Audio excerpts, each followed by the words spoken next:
What's happening, fourth grade? Welcome to today's math lesson of Roman numerals. This is the last lesson in this chapter, and then we'll be getting ready for our test coming up here soon. But this is a totally different lesson, so I'm excited to teach it to you.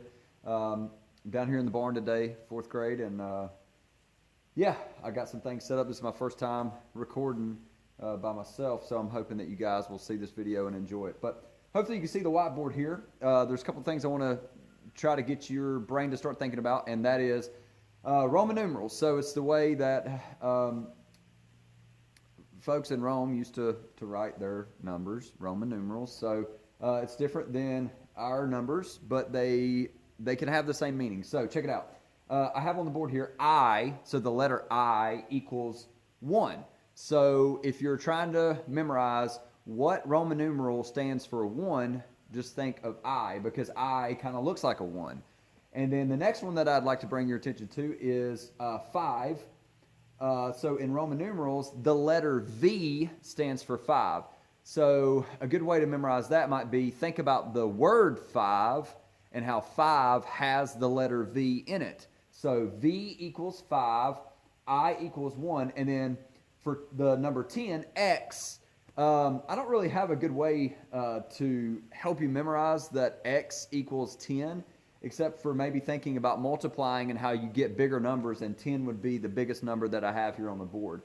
So like, let's have a little fun with it to begin with. So if I wanted to write the number 2 in Roman numerals, I would just write 2 I's. Okay, 2 I's. If I wanted to write maybe the number 20, I would write 2 X's. So this equals 2.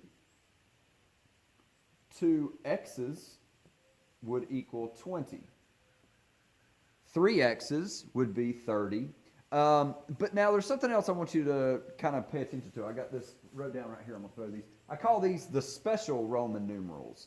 So the number 4 is special because you would think maybe I would write maybe 4 I's down, or maybe I would write, I don't know what you're thinking about the number 4, but it's kind of special there in a way. Let's see if I can get that to prop up for me. Almost there we go. All right, so 4 is special. 4 is, you first put the letter I, which is 1, and then you put the letter V, which is 5. So think of what is 5 minus 1, that equals 4. Another special Roman numeral is the number 9. So you have I, which stands for 1, and X, which stands for 10. So 10 minus 1 equals 9. Those are the only 2 numbers. And then once you basically get the hang of 1 through 10, you should pretty much be able to do any Roman numeral up to 40. And I have 40 here as the last one because 40's kind of special too. We have an X, which we know stands for 10, and then we have the letter L, which stands for 50. So 50 minus 10 equals 40. Now, all the other ones that, I'll leave that up there for you for just a second. So 4 is special, 9 is special, and 40 is special. So I'm just going to kind of quickly, hopefully, run through a couple of these with you, just some random ones. So let's think about the numbers on a clock. You guys have a clock on your page in the first lesson. So we have 2, and then 3 would be 3 I's, and then we all know what number 4 is because 4 is the special one, I, and then V. We have 5, which would be just V. 6 is going to be, let you guys think about it for just a second. For 6, we're going to have VI because 5 plus 1 equals 6.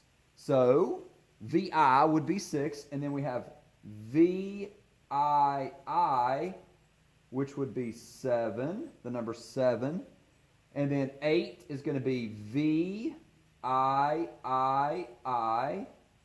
which stands for, sorry, I'm kind of drawing that. Hopefully you guys can see it.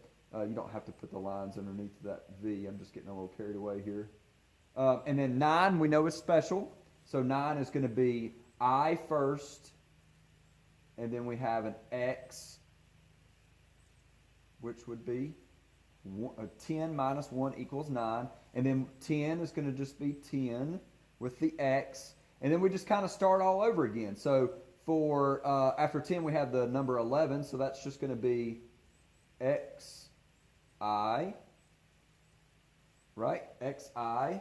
And then for 12, it's going to be xii. So I think I've pretty much got you set up to succeed. I hope so. You may be thinking, Mr. Swaim, why am I learning this? I try to make sure in the classroom, or now in this type of classroom, that I explain to you why.